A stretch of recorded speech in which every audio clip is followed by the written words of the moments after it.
Hey guys, got a different kind of video for you today. We're going to be talking about a very special soundtrack for a very special game. You already know what it is, Mother 1. And I'm talking about a album today. Now, as you know, I'm a collector of video games, and I'm also a collector of records now. And I've got a pretty modest collection of rock and roll and stuff from like the 70s and 80s. But I've only starting to dip my toes into collecting video game soundtracks on vinyl, which are also kind of a more recent phenomenon anyway. And we'll be talking about that album here pretty soon. But before we do that, if you're new here, please be sure to get subscribed because I am SuperDerek. I make a bunch of thoughtful and thought-provoking videos for gamers who love RPGs. Now, let's take a look at this album that I just picked up. The Mother 1 soundtrack is a really interesting soundtrack because it doesn't really fall into a lot of the normal conventions that you would see with most soundtracks, I find.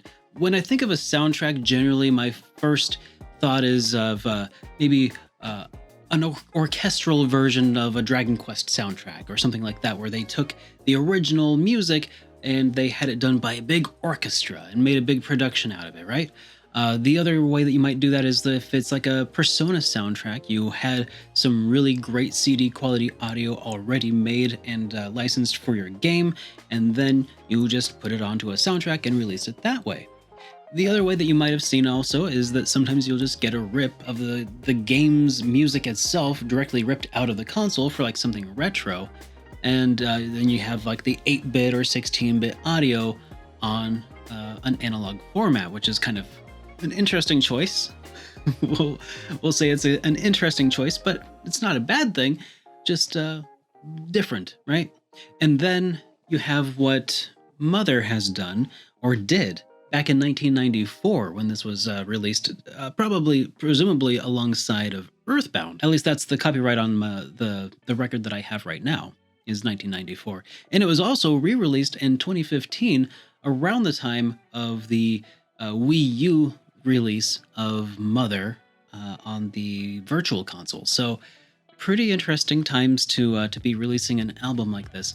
But what they did at the time was they took a lot of music that was on the actual cartridge and hired a bunch of composers, or not composers, but it sounds like bands essentially, to make modern sounding pop and rock and funk beats and stuff, and put that onto this album instead.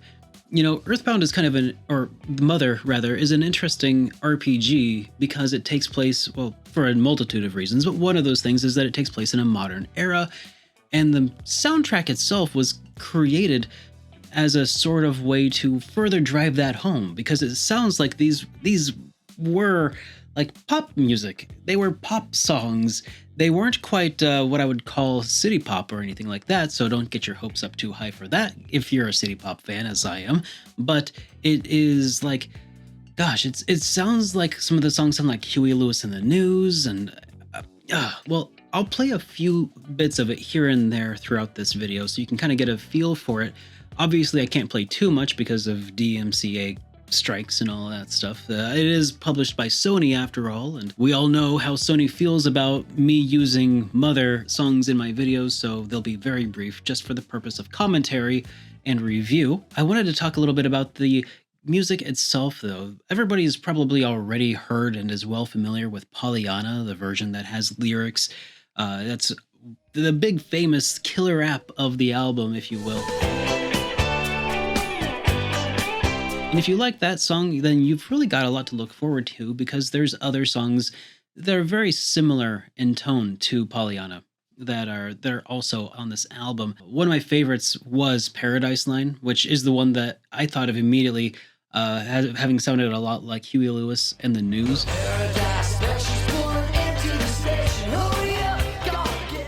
Some of the other songs that I was also really a big fan of, especially, was Fall in Love,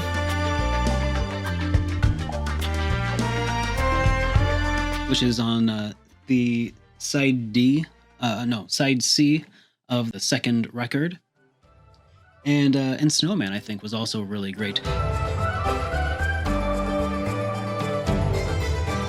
There is one song that I don't think I would ever actively seek out to listen to it.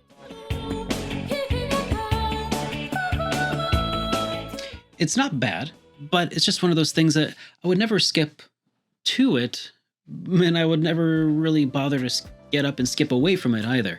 It's just one of those songs that it's all right, but I feel like the singer has this really high-pitched, a little grating, and for the duration of the song, it's fine, but it's not my cup of tea.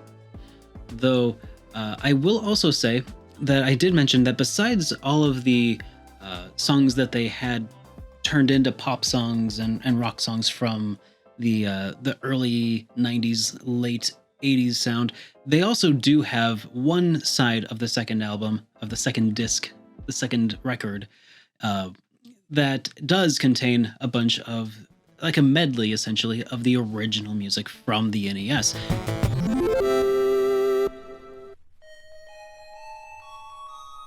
So if you're looking for those chip tunes, this does contain that as well. There's a little bone that they throw you, and I really do appreciate that as well.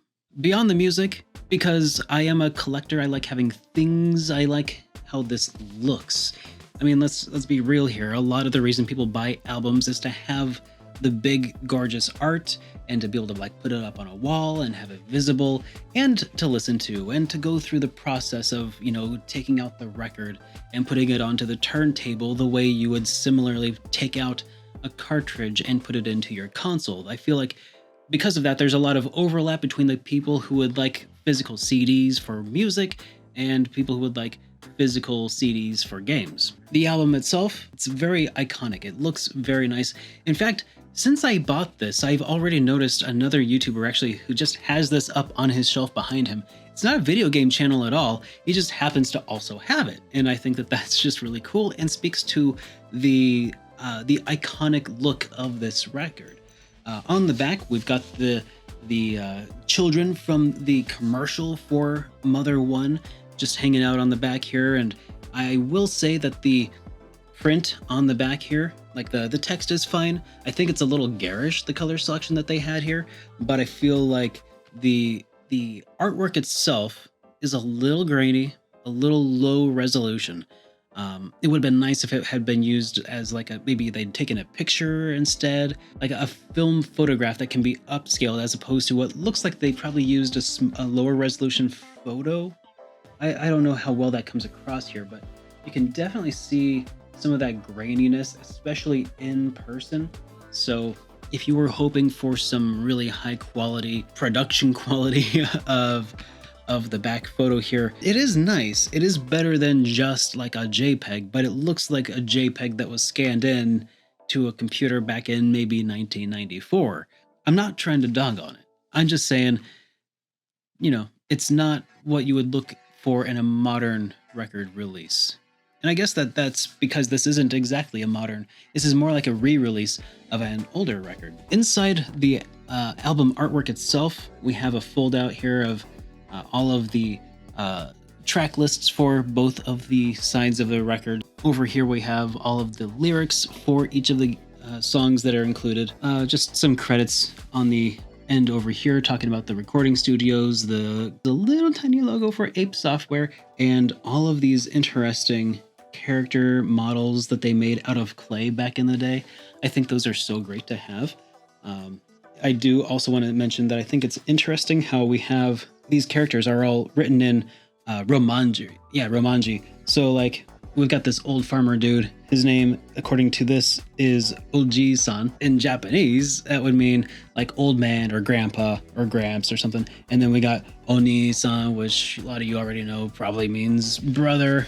So it's just interesting that they went with the Romanji version instead of just calling him Gramps and brother or whatever. The cover of this artwork, it's not quite a foil reflectivity. It's somewhere in between foil and not. As you can see, it catches the light a lot better when in person. You can especially see it. It's almost like a reflective coating on like a street light or something. So when your lights hit it, it reflects directly back at you. It's got a really similar kind of reflectivity to it. At the same time, it doesn't look shiny.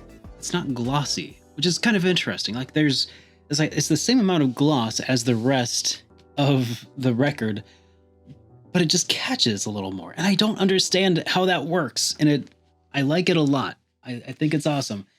And I suspect that that would be a good way to spot like a counterfeit, if it didn't have that same light catching whatever it is.